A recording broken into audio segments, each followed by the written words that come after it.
Olá, sejam todos muito bem-vindos e muito bem-vindas ao Criminal Queen, esse espaço de debate da advocacia brasileira, onde a gente vai discutir tribunal do júri, direito, processo penal e criminologia. O episódio de hoje está pegando fogo. O nosso decano, mestre de todos nós, ele que atuou em casos históricos, Eldorado dos Carajás, caso dos Emasculados de Altamira, caso da irmã Dorothy, que a gente vai conversar aqui hoje, e esse poço de conhecimento, professor de todos nós, o mestre dos mestres, Américo Leal, é o nosso convidado, nosso entrevistado de hoje. E para entrevistá-lo, essa figura carismática que o Brasil inteiro e a advocacia brasileira ama, João Ricardo Batista, e a nossa querida doutora Laisa, aqui do Piauí, professora também. Estamos aqui gravando com ela e hoje a gente tem um congresso maravilhoso aqui no Piauí, organizado, sediado por ela, nossa anfitriã querida, criminalista também de escola aqui do Piauí.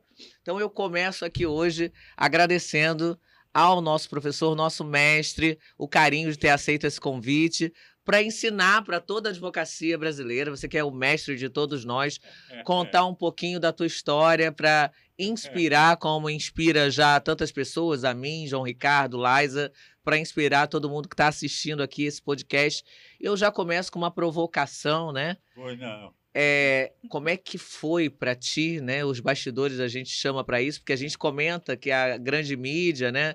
Lá no Globoplay, na Netflix, comentam os casos sob a perspectiva do jornalismo sensacionalista, mas ninguém conta as agruras da advocacia quando nós estamos diante de um caso raio, né? Que está na hype. E esse caso internacionalmente, né, professor Américo, ter o consulado americano, a mídia e todo mundo batendo em você. Conta um pouquinho como é que foi defender o teu constituinte num caso como esse. Professor Olha, Américo era Leal. todo mundo contra, né? Todo mundo contra nós, né? Nós que estávamos defendendo o caso dos acusados da morte da Dorothy, né? Porque faltava muita coisa para ser esclarecida. Trouxeram só para o processo, mataram a irmã Dorothy, né? Agora, por que mataram a irmã Dorothy? Aí então tinha que esclarecer todos esses fatos, né? E aí nós lutávamos para esclarecer isso. Mas quando nós estávamos querendo seguir numa linha para esclarecimento, parece assim que dava um boom nas pessoas que nos ouviam e queriam bagunçar, né? Então, desviar a atenção daquilo que estava ocorrendo. Então, veja bem, eu vou dizer para vocês o seguinte, o que era o caso da Dorothy. A Dorothy tinha um projeto de desenvolvimento social, né? Que era uma área de terra, né? Dividida em pequenos lotes, né?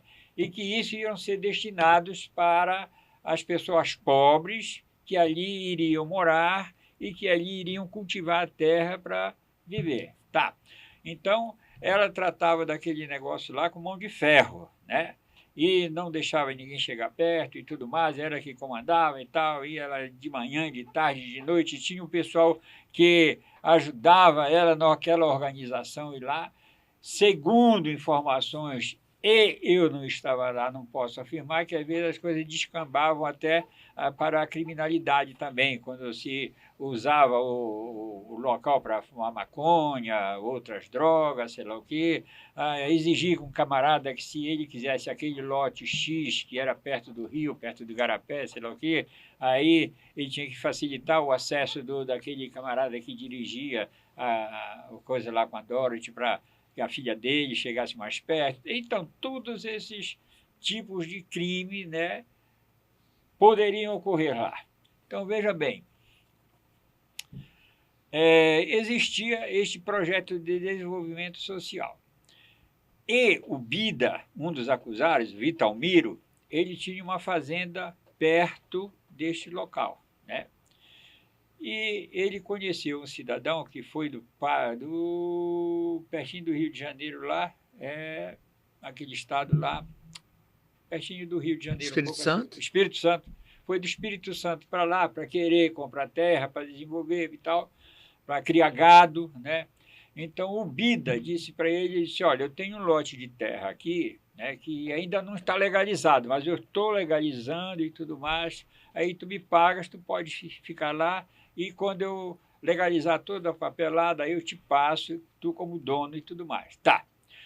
Veja bem, a filosofia do projeto de desenvolvimento social não era esta, né? Que alguém pudesse ir para lá criar gado. Era para alguém plantar para sobreviver daquela terra lá. Tudo bem. Então, pode até ser que o Bida tivesse pedido um lote ou, de qualquer forma, conseguido um lote que ele estava querendo ceder para o Tato, né? E aí, o que ocorreu? É que o Tato se emitiu no local lá do lote de terra, né? E contratou o Raifran e o Clodoaldo para trabalharem para ele na terra. Então, como é que você trabalha numa terra dessa? Você tem que fazer primeiro o desmatamento, tudo mais. Depois que desmatou a terra, você tem que plantar capim para amanhã dar para o gado comer, para criar gado, esse negócio todo lá. Para que você faça esse processo de desmatamento e plantação de capim, geralmente eles fazem umas casas toscas, né? Todas de madeira, né? Que é um quarto só. E nesse quarto, aqueles trabalhadores da terra, eles cozinham, eles dormem, eles fazem suas necessidades, tudo lá dentro, né? Então, os caras moram ali durante todo o tempo que eles estão trabalhando naquela terra. Então, a Dorothy descobriu que tinha acontecido essa negociação entre o Tato e o Bida, aí começou a encrenca de ela não aceitar que eles lá permanecessem. Olha, o Clodoaldo foi para lá de boa fé, né? Ou melhor, o Tato, né? E contratou o Clodoaldo e o Raifran para trabalharem para ele. Então ele estava de boa fé, achando que o Bida teria comprado aquela terra e estava passando para ele. Então aí que começou toda a confusão. Começaram logo, então, a aflorarem notícias das encrencas que a Dorothy arranjava lá, porque se alguém chegava perto para querer um lote e tudo mais, aí ela tinha que avaliar se o camarada era necessitado ou não e tudo mais. Então, excluía ou então permitia que a pessoa se Houve meio que uma inscrevesse. santificação dela É, nesse período, é, assim, até por conta da forma, até por conta do crime, do homicídio em si. certo. A gente via, né? A gente está em outros estados, a gente tinha uma ideia, até pelas É. mídias, de uma quase beatificação da irmã Dorothy, Pois né? é. Ela era beatificada por um lado e odiada por outro, né? Porque para esse Aí a mídia não pessoal. mostrava isso, não Pois houve esse lado, né? mas isso aí nunca mostraram, entende? Nunca mostraram. Eu sei, olha, eu estava defendendo o Bida naquela época e a gente tentando o melhor do processo e buscando logo contestar a denúncia do Ministério Público e a gente vai buscar uma impronúncia, sei lá o que e tal. E então veio um camarada de lá da região, né, do sul do Pará, e comentou comigo que, olha, porque esses rapazes mataram aquela irmã, porque se eles não matassem, quem ia matar ela era eu. Olha. Falou assim para mim. Então, veja só, não é qualquer um que fala um negócio desse, né? Principalmente o camarada que não Agora, é... Américo, Sim, eu ouvi nos bastidores, né, a gente, nossos papos, João, de confraria criminal, que até a OAB local, por conta dessa pressão do consulado americano, da embaixada, por conta da morte, até a OAB teria ficado contra os advogados. É verdade isso, Américo? é verdade, porque eu cheguei uma vez na OAB, eu fui fazer na OAB não sei o quê. Naquela época que estava fervilhando o caso Dorothy, né? E a OAB hoje funciona na faculdade que eu me formei. E quando eu entrei lá, subi, estava na parede lá escrito, né? Queremos a condenação dos assassinos da irmã Dorothy e tudo mais, e assassinos da Dorothy e tudo mais. Aí eu sentei até na escada e pensei, pô, eu entrei no Ministério Público, né? Porque é o Ministério Público que pede condenação, né? Eu entrei enganado, estou no Ministério Público. Aí eu só sei que desse momento em diante foi uma guerra ferrenha da OAB contra os advogados. Como assim, conta? Veja bem, o atual presidente da OAB, o Eduardo Imbiriba, atual presidente de Belém, ele trabalhou comigo no caso Dorothy, né? O colega era meio, não sei se ele já era formado, meio estagiário ou qualquer coisa, ele trabalhou comigo na defesa dos acusados do caso Dorothy Steng. E, na campanha para presidente da OAB, ainda usaram o caso Dorothy contra ele, entendeu? Para diminuí-lo, para menosprezá-lo, entendeu? Na tentativa de denegrir a honra dele, por quê? Só porque ele defendeu os acusados do caso Dorothy. Então, Professor, deixa eu te fazer uma pergunta. Pois não. Teve uma severa, digamos assim, represália do consulado americano. Como que se deu isso aí? Como que foi que aconteceu? Qual que era o tipo de pressão que vocês sofriam? O que de fato eles fizeram? Assim, o consulado americano, como que ele interferiu nesse julgamento? Olha, eles não se expunham, né? Mas nós sentíamos que tinha a pressão do consulado americano. Vou lhe dar um exemplo. Preste bem atenção. Os acusados estavam no PEN 3, que era a denominação do presídio onde eles estavam presos. E quem apertou o gatilho para matar a Dorothy Steng foi o Raifran, tá? E nesse presídio, que até então era de segurança máxima, nós advogados, para entrarmos lá, a gente tinha que tirar o sapato, tirar o cinto e tudo mais, e passar por um detector de metal, né? Se desse lá escândalo do metal, a gente não passava e não podia ir. E às 2h da manhã, quando eles estavam presos lá, num determinado dia, chegaram 3 cidadãos americanos, entraram no presídio, foram até o Raifran, e o Raifran depois não falou para nós o que aconteceu lá, né? Porque nós não éramos advogados deles, nós éramos advogados do Bida, entende? Eu só sei que pressionaram, torturaram, pelo que os outros nos falaram, torturaram o Raifran, e depois o que constava no diário desta prisão, constava que 3 cidadãos, era HNI, homem não identificado, entraram no presídio naquela hora e saíram depois de 2 horas. Como é que num presídio, onde anotam o nome do advogado, a OAB da gente, tudo, não vão anotar o nome, não querem pegar o nome do camarada americano que não sabe nem falar o português e que foi para lá. Entende? Então, todas essas coisas, a gente ia juntando as pedras e sabendo o que estava ocorrendo. Entende? E eram contra nós. Então, no caso, o próprio governo brasileiro compactuava. O próprio com governo essa acusação brasileiro contra os próprios compactuava, advogados. porque camarada chegar. O presídio fica a uns 50 quilômetros da capital, né? Então, como é que esses caras vão para lá 2 horas da manhã, entram nesse local? Porque advogado só pode entrar de dia. Se entra à noite, é funcionário público da segurança do presídio. Agora, como é que foi para você fazer, assim, até uma pergunta que vai para a advocacia mais jovem, né? Como é que você fez para fazer escolha de jurado, por exemplo, né? Qual foi o teu critério num caso como esse? Porque você tem que buscar jurado em Marte, né? Com tanto de mídia que sai, sempre negativa, você teve essa dificuldade também para escolher jurado? Nós conversávamos entre nós, né? Conversava entre nós para ver qual seria o tipo de jurado que a gente ia escolher para lá, né? Primeiro, como era a morte de uma mulher, a gente não deveria escolher uma mulher, seria escolher homem. Agora, o que acontece é que Anapu fica a mais de 500 quilômetros de Belém. E o pessoal foi desaforado. O pessoal de Belém não sabe o que acontece em Anapu, não sabe nem se existe Anapu. Anapu é para lá de Marabá e tudo mais, entende? Então, o estado é muito grande. Mas a mídia, o caso repercutiu no Brasil todo, no repercutiu mundo, né? no Brasil todo. Mas o pessoal do estado ali, da capital e tudo mais, não se atreve a querer desaforou para a capital. Foi desaforado para a capital. Bem, a instrução do processo, parte dela foi na capital, entende? Tendo juiz na comarca, né? Então, por que isso aí? Como? Por quê?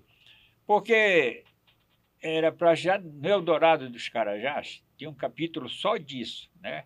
Que mesmo tendo um juiz em Eldorado do Carajás, o presidente do Tribunal de Justiça designou um juiz da capital para ir lá instruir o processo, ouvir testemunha e tal, aquele negócio todo, entendeu? Então, sempre ocorria. Eu sei por que nós estivemos em depoimento de testemunha no prédio do Tribunal de Justiça do Estado do Pará.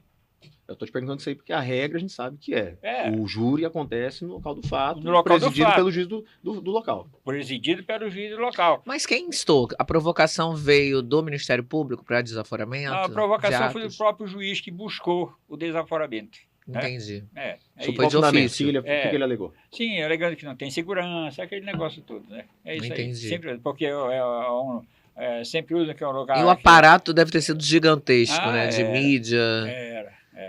E como é É, que era? fácil. Teve quem atuou nesse caso? Eu não me lembro na assistência. Teve Olha, assistência de acusação? Eu sei que o promotor era o Edson. E eu, na defesa, o Gilberto Alves, o Gilberto Alves comigo na defesa do Bida, entende? O juiz era o Flecha. Faz tempo, né, esses casos, né? A gente já não... Foi 2005, né? Que a irmã Dorothy 2005, faleceu. O júri foi bem depois, né? Demorou foi um bem pouco. depois, Porque era tudo célere, né? A gente buscava qualquer coisa e já... Olha, quando o Bida foi absolvido, né? Aí, então, em menos de 2 meses, o tribunal julgou, anulou o julgamento e voltou para ser novo julgamento. Então, não é fácil, entendeu? Agora, a gente dificuldade com toda essa pressão de bastidores, como é que você se relacionou com isso em relação, ao, por exemplo, ao Ministério Público, né? Porque é comum, quando a gente atua em casos assim, e tem digamos assim, uma proximidade, né, com os agentes de justiça. Eu acho que isso é muito, muito importante, né? Com os personagens, né, os Sim, promotores, os juízes, né, que vão estar conosco em outros processos, em outras, né, em Pois outros é, olha júris. só. Como é que foi isso? Como é que Deixa você... eu te dar um exemplo. Eu tenho um processo que eu estou defendendo um cidadão numa comarca lá do interior, tá? Tem uma gravação de um cidadão dizendo o seguinte, telefonando para outro, dizendo, olha, eu quero comprar uma arma. Aí perguntaram se isso é uma arma para matar gente, rapaz. É isso que eu quero. Tudo bem. Depois, numa outra oportunidade, um outro cidadão, se referindo à vítima que morreu, disse para ele, olha, rapaz, eu estou te devendo, eu sei, 6 milhões só de juros e tudo mais, mas eu sou macho como tu é macho como eu, tá? Agora é o seguinte, eu vou te pagar, se tu não quiser receber, então a gente vai para a porrada, então eu vou te matar. Esses 2 casos. E o fato aconteceu da seguinte maneira, esse camarada que disse que queria comprar uma arma para matar gente, ele comprou a moto, comprou um carro, comprou a arma, saiu da fazenda, matou o cara, trouxe a moto de volta para a fazenda, enterrou a moto e a mochila, que chamam lá de broca, né? Que era da vítima que estava com dinheiro, foi encontrado na própria fazenda. E esse cara não foi indiciado no inquérito policial. Gente. Não foi denunciado pelo Ministério Público. O outro que disse que ia para a porrada com o cara, se ele não quisia, que ele devia 6 milhões de juros. Pô, 6 milhões de juros, espera aí, né? Quanto foi que rolava aí nesse negócio, entendeu? Então era isso. Então esses fatos que ocorrem lá e que a gente falando assim parece que não existem, né? Já houve o julgamento, nesse caso já houve o julgamento do camarada, do executor, né? De um deles, né? Mas esse fato não foi levado nem pelo Ministério Público, nem passou a gravação durante o julgamento. Agora, a ideia é a gente falar do Irmã Dorothy, mas não tem Sim. como a gente estar na mesa com Américo Leal e não falar, né, do caso do Eldorado de Carajás, que Sim. foi um caso que a gente acompanhava full time lá no Rio de Janeiro. Poxa, Qual foi tua maior dificuldade lá naquele processo? Que aquele processo... Olha, ele corria no rito antigo. Né? Sim, e foi uma coisa assim que no Brasil inteiro se falava, havia uma discussão, sobretudo política, né? De quem era de esquerda pensa de uma forma e quem é de direita pensa de outra forma, né? Ele teve um viés político muito forte, o Eldorado do Carajás. Teve. Veja bem, Eldorado dos Carajás... Foi que ano mesmo? Eu não me lembro o ano. 96. 96. Estava começando na advocacia. O governador era Almir Gabriel, do PSDB, né? Então, bem, antes do fato, o governador mandou levar lá no acampamento dos Sem Terras um caminhão da polícia militar carregado de mantimento, arroz, feijão, esse negócio todo. Quando chegou lá, os soldados foram descarregar o caminhão. E nessa hora que eles descarregavam, os sem-terra fizeram um corredor polonês e xingavam os caras. Bora, filha dessa, filha daquela, carrega, não sei o quê, E os soldados já foram ficando meio, né? Então ficou um negócio atravessado na garganta. No dia que ocorreu o fato, né? Era mais ou menos umas 3 horas da tarde, quando os sem-terra fecharam a curva do S, né?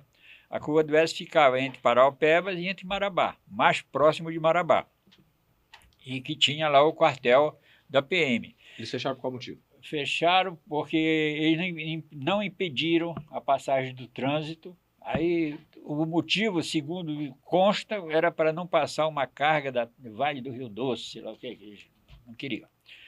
Então, veja bem, fecharam a estrada lá. E o secretário de segurança ligou para o comandante e disse, pô, olha, vai lá e te vira e desfaz esse negócio que está lá. O comandante disse, olha, eu não posso ir porque eu não tenho arma destinada para desobstruir essa estrada. Eu só tenho aqui metralhadora, revólver e pistola. Ele disse, não, pô, mas vai porque é o governador que mandou, não sei o que e tal.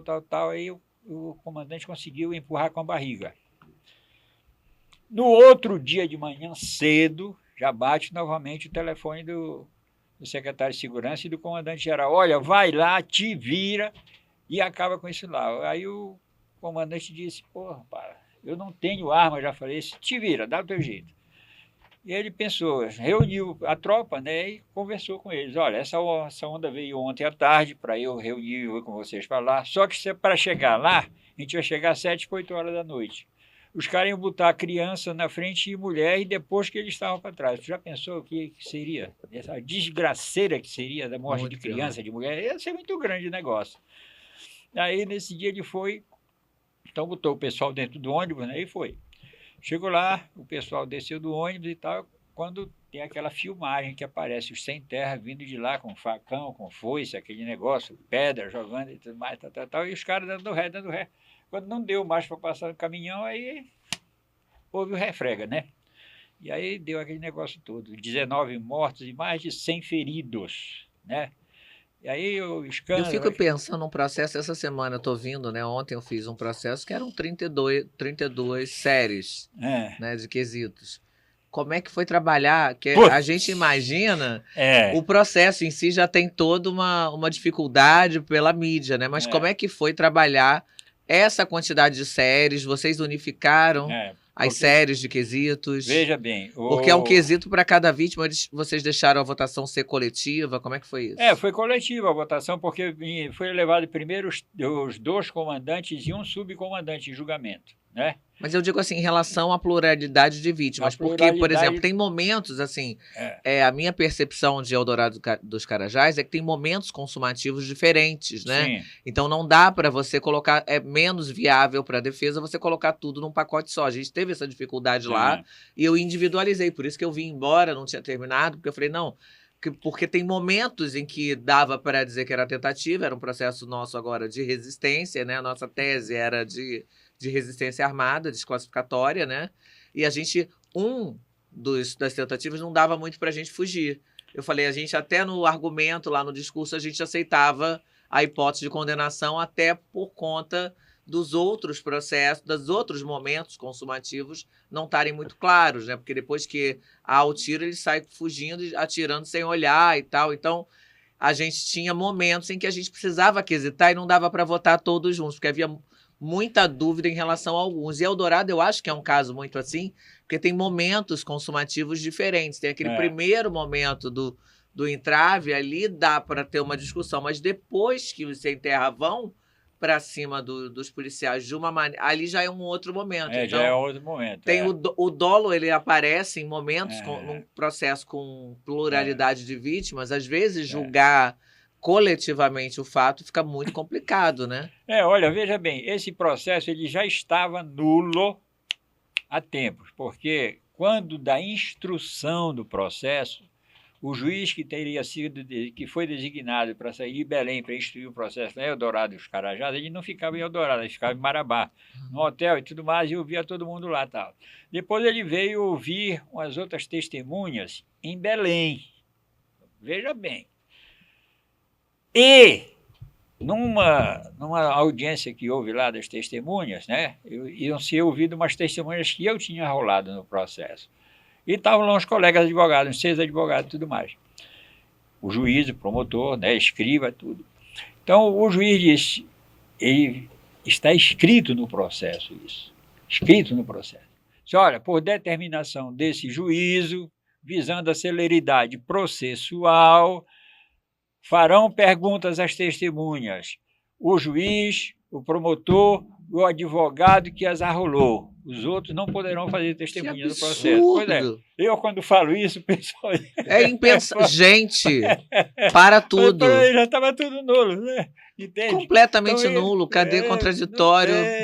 Isso no plenário também aconteceu, Américo? Não, no plenário não. No plenário não. Só na fase de admissibilidade, na essa primeira nulidade fase. não foi suscitada depois, para anular tudo? Essa nulidade não foi suscitada depois para anular tudo? Foi citado depois, mas depois o processo já se perdeu, aí ficou... porque, veja bem, isso aí foi quando já eram todos os denunciados, né? Era uma audiência, eu não sei se era de um pelotão lá. Quantos denunciados tinham no total, você lembra? Eram 157. Denunciados? Denunciados. Meu Deus. 157. E 100 e tantas vítimas também. Foi 19 mortes, 122 alvejados, né? Tanto é que quando houve absolvição, né? Porque, veja bem, houve a absolvição de uns e a condenação dos 2 comandantes somente. Sim. Se você anula o processo, aí a tropa vai chiar, não é verdade? Porque foram absolvidos e tudo mais, e como é que tu vai anular um processo desse em relação aos comandantes? Então, tu anula o processo, tu vai anular, vai todo mundo sentar no banco do réu de novo, né? Até porque veja bem, quando houve essa absolvição em massa lá do pessoal todo, e uns começaram a me chegar... Malandragem, deixa transitar a absolvição e pede anulação do outro. Não vai trazer, não tem revisão, não há revisão para a sociedade. Espera aí que eu já vou te falar, os caras, porque é o seguinte, nós fomos absolvidos e tudo mais e tal, e a gente quer agora a nossa promoção, né? Quem era cabo, queria ser sargento, quem era sargento, queria aquele negócio tudo lá. Aí eu digo, olha, vocês fiquem quietinhos aí. Se aparece um promotor maluco aí, tá? Esses 122 que foram processados por lesão corporal, que até já prescreveu, vai tudo entrar na tentativa de homicídio. Cuidado com isso aí. Aí eles se acalmaram mais, entendeu? Porque, já pensaste, 122 alvejados que não morreram, né? Como tu não vai provar que foi tentativa mas eu entendo, de homicídio? não, eu entendo que houve arquivamento implícito. O Dominus Litis, titular da ação penal, entendeu de dar uma versão jurídica para o assunto. Eu acho que é matéria preclusa, eu acho que o MP precluiu aí. Não, mas ninguém queria arriscar, né? Arriscar ver o aventureiro, um promotor aventureiro querendo 5 minutos. Você anula o processo em relação à condenação dos comandantes, vai anular em relação à tropa. Não, tinha trânsito julgado da absolvição? Claro que não. Mas o processo pode ser anulado mesmo após o trânsito julgado. Sim, mas eles eles tinham sido impronunciados. Não, todos foram absolvidos. Não, mas se foram absolvidos, eu entendo que não pode abrir. A absolvição, ela não retroage para eu não estou lembrado bem o tempo, entende? O tempo, assim, não estou me localizando bem o tempo. Foi em 96, né? É muito tempo para trás. Isso aconteceu também lá na chacina do Carandiru, né? Foram muitas absolvições. Foram muitos também. Américo, e a pressão da sociedade? Porque essa quantidade toda de vítimas, aí a gente tem familiares das vítimas, tal. Tem. A sociedade, a imprensa caindo matando em cima de vocês lá, como foi isso aí? No Eldorado dos Carajás era bem também incisiva contra nós, né? Porque, sem terra era tudo endeusado, né? Então... Mas lá para o sul do Pará... né? Porque se fosse no Paraná, era o outro lado, né? Lá para o sul do Pará, o pessoal não suportava sem terra, entende? Aham. E até uma vez eu recebi uma menina que estava fazendo um pós, não sei se doutorado, qualquer coisa lá na América do Norte, então a tese dela era essas ocupações de terra por aqui e tal. Aí ela foi no meu escritório para me entrevistar e disse, olha, o negócio é o seguinte, enquanto esses sem terra estão lá pelo sul, sudeste, não sei o que, tudo mais, tá aí, quando chegar por aqui vai morrer gente, pode escrever aí que eu estou lhe falando. E não deu outra, morreu gente, entende? Porque, olha, veja bem, quem eram os caras que tinham terra e que foram invadidas por sem terra no sul do Pará? Era aquele cara que não tem nada, nada, nada, nada. Foi para a Serra Pelada, deu uma palada, pegou um quilo de ouro, comprou uma terra, comprou um gado, botou uma televisão colorida para a mulher, botou um fogão a gás e tudo mais, e a mulher via novela todo dia, e ele sei que estava em cima do cavalo, e tu chega e vai dizer para ele que essa terra é minha. É bem cruel. Aí o cara olha para o passado dele, meu irmão. Eu conheço gente, né, que não aceitou, entendeu, essa proposta e saiu funerando gente lá. Aconteceu muito disso e, às vezes, fatos até que as pessoas não tomavam conhecimento. Acontecia muito mesmo. Agora, nesse processo, agora, como é que é, Américo? Uma curiosidade que eu tenho também, um processo com mais de 100 réus. Sim. Eles partiram em quantos desmembramentos ou julgou todo mundo junto, fizeram um aparato? Não Como é que julgou foi? todo mundo junto, não. Era por partes. Eram desmembramentos Era de quanto? desmembramento, era. Olha, esse que eu defendi com o Quaresma, parece que eram 30 ou 40, uma coisa assim. E como é que era fazer audiência com essa quantidade de réus? Eu já não passei era por fácil, isso, né? E não quantidade de era fácil. advogados também, É. porque o problema não é só a pluralidade de réus, É. é um processo com uma quantidade gigantesca de vítimas. Né? Eu já fiz muito processo, no Rio tem muito processo de grande operação, a gente tem muitos réus, pega a sala especial do Tribunal de Justiça para colocar todo mundo lá e os advogados também todos juntos, mas como é que é trabalhar com essa quantidade, não só de réus, mas de vítimas, né? Para serem ouvidas, vítimas sobreviventes, né? Como é que foi, tudo isso assim, esse trabalho? Como é que foi trabalhar com essa quantidade? As audiências viravam madrugada? Mata essa curiosidade nossa. Veja bem, quando aconteceu o Eldorado dos Carajás, os crimes dolosos contra a vida ainda eram julgados pela justiça militar, tá? Porém, o Hélio Bicudo entendia que se fosse julgado pela auditoria militar, aí havia proteção aos militares. Então, ele conseguiu modificar a legislação no sentido de que os militares que cometessem crime dolosos contra a vida, consumados, seriam julgados pela justiça comum. Então, foi deslocado da auditoria militar para a justiça comum. E aqueles de lesões corporais permaneceram na auditoria militar. Era isso. Eles partiram a competência, não arrastou. Foi. E deveria arrastar, né? Porque pelo princípio da especialidade, foi a única vez que eles conseguiram fazer isso, né? Depois, quando saiu da competência da auditoria militar, eu me dava com o juiz militar, né? Aí eu, conversando com ele, ele me falou que o promotor chegou lá com aquela denúncia, mas sem a figura do governador nela. Aí então ele disse, olha, se tu não botar o governador, nem me traz essa denúncia que eu não vou receber. Aí foi quando, para acertar, o que é que a gente vai fazer com esse juiz e tudo mais, que ele quer que coloque secretário de segurança, governador, todo mundo, não sei o que e tal. E aí foi quando o Bicudo conseguiu deslocar da auditoria militar para a justiça comum. Foi isso. Doutor, uma dúvida. O doutor João Ricardo perguntou sobre a questão da sociedade, mas isso a gente fala de 96. Se acontecesse uma situação dessa nos dias de hoje, como o senhor acha que se resolveria? Como o senhor acha com hoje, que a gente, além do tribunal, o tribunal do júri em si, a gente tem um tribunal de internet, a gente tem uma mídia, a gente tem documentário com relação a tudo isso. Como que o senhor acha que se desmembraria? Olha, tudo parece isso? que houve um crime desse numa reintegração de posse há uns 3 ou 4 anos atrás, né? E que houve morte lá e tudo mais e tal, e a população ainda encara com maior naturalidade, porque, veja bem, cada crime tem uma característica, né? A sociedade de Marabá acontece o seguinte, que tem gente lá do Rio Grande do Sul, Paraná, Santa Catarina, não sei o que, tá, camarada que vendeu um pedacinho de terra aqui, chegou lá, comprou uma monstruosidade de terra e tudo mais, e trabalha. Então, são aqueles caras que todo dia trabalham e final de semana se reúnem com a família, amigos próximos, né, para comer um churrasco e tal, e no outro dia voltar para trabalhar. Então, é o cara que, por exemplo, pede um emprestado um dinheiro para o outro, se ele está ruim, o cara empresta, não é preciso dar o fio de bigode, né? Todo mundo está vendo? Está vendo. Tá. O cara emprestou dinheiro para o outro. E houve um crime de 2 cidadãos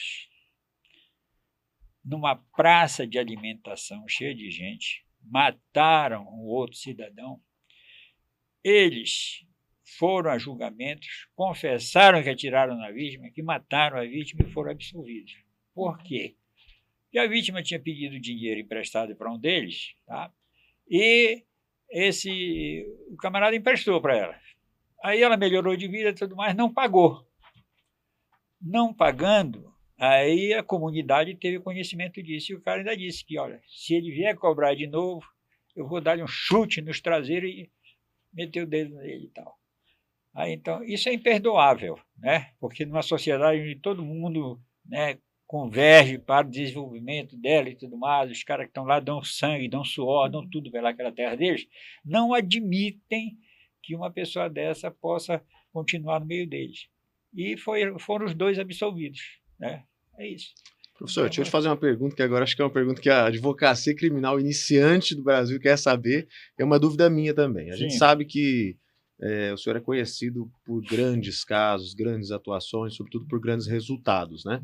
E, incontestavelmente, são os resultados que dão visibilidade para um criminalista. Agora, já teve um momento que o doutor Américo Leal desses grandes casos não era conhecido, né? Sim. Então, hoje o advogado criminalista que está começando aqui, que sonha em chegar onde você chegou, claro, isso aqui vai ser para a minoria da minoria, né, um sucesso absoluto.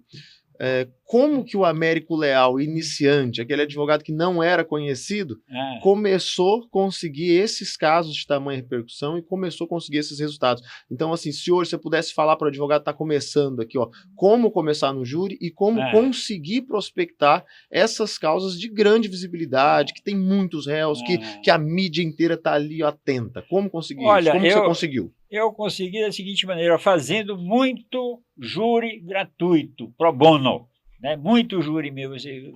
Então tinha júris, por exemplo, não tinha a refrigerada naquela época, no gabinete do juiz, eu ia passando no corredor e umas vezes disse, o senhor faz um júri para mim? Eu digo, faço, tá? Quando eu voltei, ela disse, olha, o senhor não pode mais recusar. Tá, tudo bem. Foi 2 camaradas estavam presos, 2 ladrões presos, né? Aí mataram um terceiro que vivia falando, tá? Engasgado para eles poderem dormir. E ela já tinha oferecido para os outros fazerem o júri do cara e ninguém quis. Aí ela disse, o senhor não pode recuar. Eu digo, mas não vou recuar, eu vou fazer o júri, pronto. Tá. E aí, engraçado, né? Cheguei no dia, eu conheci os réus lá no momento do júri, né? Não tinha negócio de coisa, era chegar e fazer mesmo, né? E eu perguntei, cadê? Mas conhecendo o processo na hora? Conhecendo o processo na hora? Na hora. Gente, na hora, né? É assim, rapaz. Amazônia, né?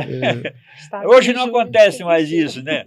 Aí eu cheguei lá com o cara, quem foi preso primeiro? Ele disse, fui eu. Eu disse, olha, é o seguinte, tu vai falar o seguinte, que te prenderam, tu é ladrão, todo mundo sabe, e prenderam e queriam saber se tu tinha roubado o 3 em 1 da mãe de um delegado e tudo mais. Tu sabe que é o 3 em 1?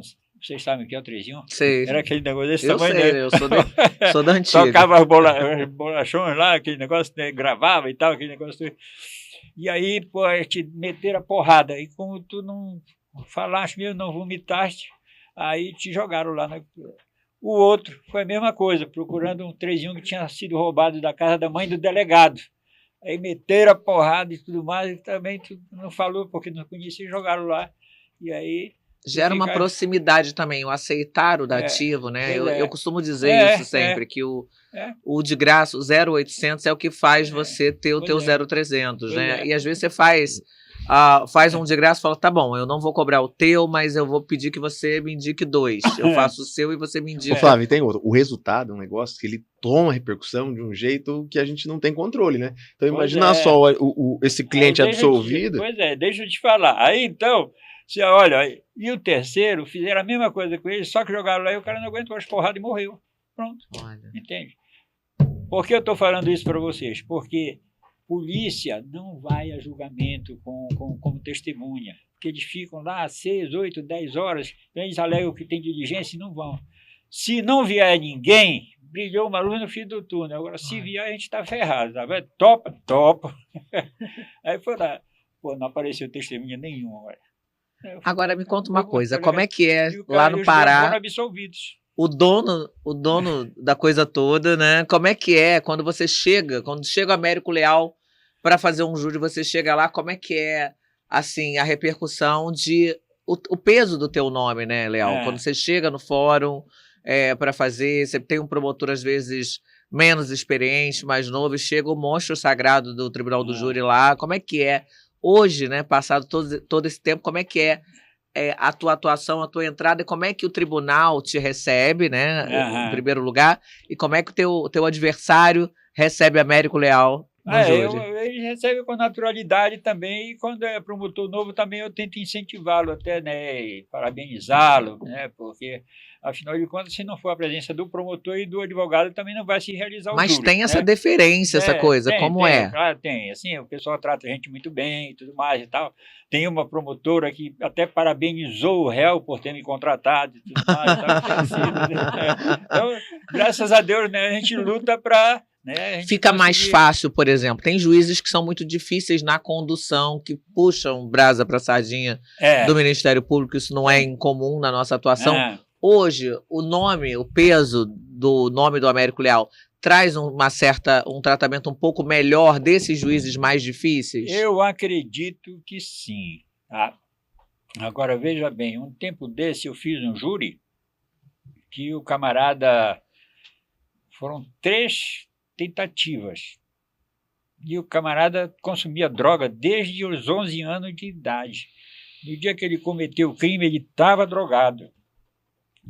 No mais. Então, quando chegou na hora da quesitação, eu falei para o juiz, doutor, eu queria que o senhor quesitasse o parágrafo único do 45. Ou seja, se o acusado estava drogado. Se bem que, veja bem, eu cheguei lá só para fazer o júri, eu não conhecia o processo também, me pediram, vem fazer comigo, eu fui lá fazer com um colega, né? Mas ele não mandou fazer o exame no cara para ver se o cara era drogado ou não, se ele tinha droga no sangue ou não, né? E eu cheguei lá e... Então, na primeira, logo, aí os jurados admitiram que ele estava drogado. Aí o juiz bateu na mesa... Na segunda já não deu, mas eu digo, olha, quando for para fazer o recurso da acusação, tá? As razões do recurso da acusação dá para o fulano fazer aí, que a gente pede inclusive a perícia no camarada, porque pode pegar pelo cabelo. João Ricardo, imagina fazer um júri com um monstro sagrado. Meu sonho, só estou esperando o dia do convite aqui que eu pego Gente, Américo, você tem que fazer uma mentoria para levar o povo para fazer júri. Nem que seja para carregar a pasta mesmo. A gente carrega a pasta, tem que abrir uma mentoria lá para ensinar, né? Para estar ensinando. Com o tempo, vai ficando mais fácil ou a cobrança com você mesmo é maior? Olha, eu cobro muito de mim, né? Agora, eu estou cobrando mais dos moleques que trabalham comigo mesmo. Tem que cobrar mesmo, né? Da Defensoria Pública. Pois é. Gente, é um monstro sagrado no Tribunal do Júri. Daria resenha de muitas horas, mas prazer enorme te receber aqui no nosso espaço de debate. Como a gente aprende, né? Ele respirando, a gente aprende. Super obrigada, professor Américo Leal. Obrigado. Obrigada, João Ricardo, meu amigo prazer querido, estar aqui. Participar desse espaço. E nossa anfitriã, Laisa. Então, continua seguindo o canal, assistindo os próximos episódios aqui. Me coloco sempre à disposição de vocês, porque tem outras bombas que vêm aí. É isso. Gente, obrigada pela audiência. Assista o próximo episódio, na próxima sexta-feira, do Criminal Queen. Até mais, pessoal. Até mais.